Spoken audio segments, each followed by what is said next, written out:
Rabbi Nachman de Breslev parlait posément, pesant comme à son habitude minutieusement chaque terme pour nous entretenir de la puissance de la vérité et du mensonge, avant et après la création.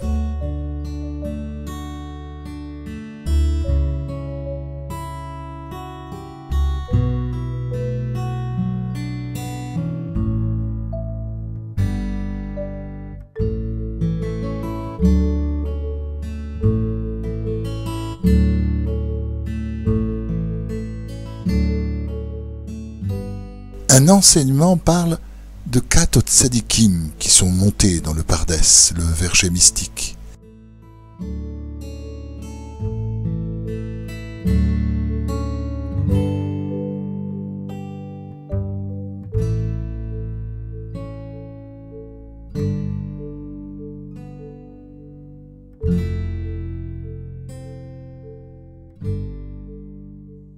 Le récit des 4 qui pénétrèrent dans le Pardès a été de tout temps l'un des passages le plus mystérieux du Talmud, mais aussi le plus raconté.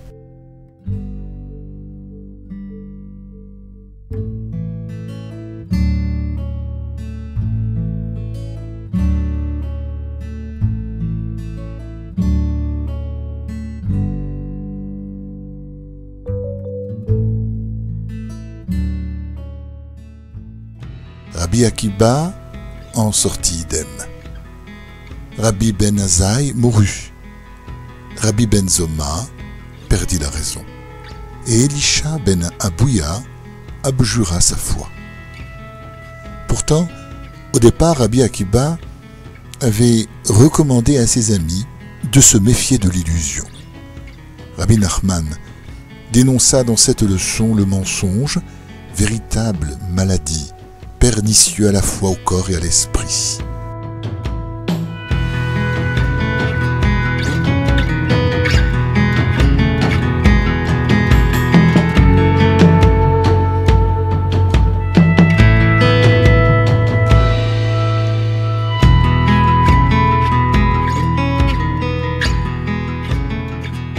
Dans ce monde-ci, il faut se parfaire jusqu'à l'unité et être totalement un, totalement bon, au point d'être parfait après la création, comme on l'a été avant la création.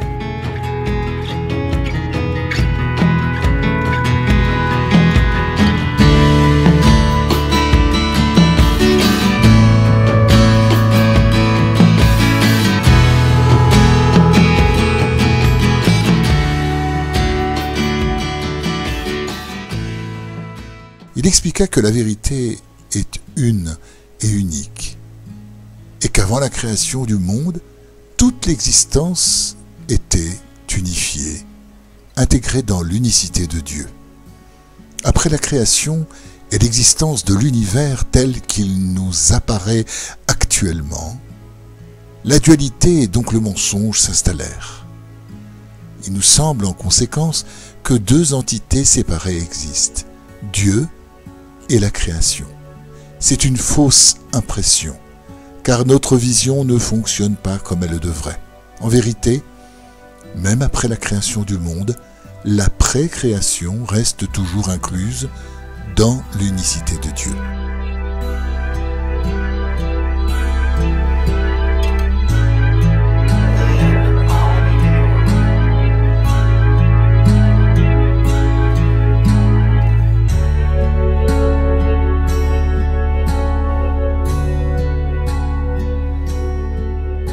Ce n'est que parce que nous sommes affligés de cette vision double que 1 nous paraît 2.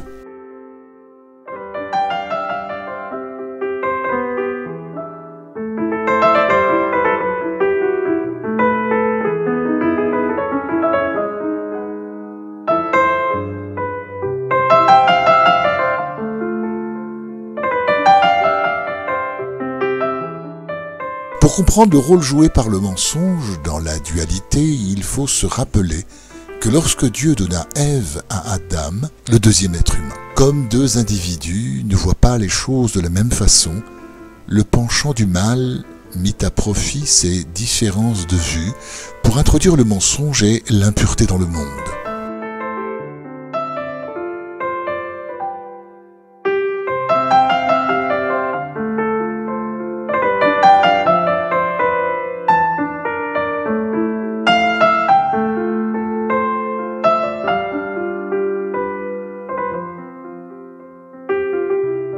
Les gens possèdent leurs propres idées et théories, mais la sagesse authentique commence par la reconnaissance du fait qu'en fin de compte, nous ne savons rien. Dieu seul connaît la vérité.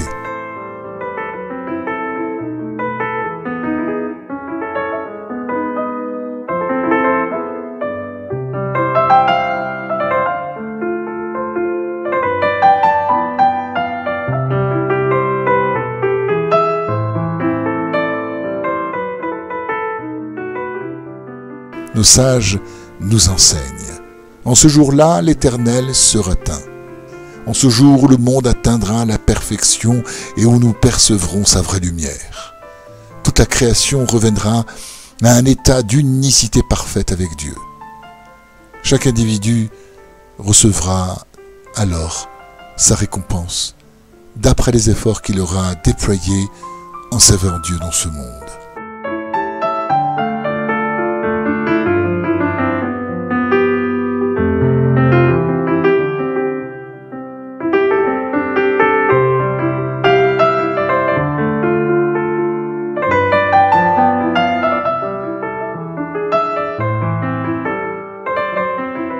Il n'existera pas deux hommes sur terre qui obtiendront la même récompense. Mais si dans le monde futur tout est intégré à Dieu, comment peut-on entrevoir quelques différences ?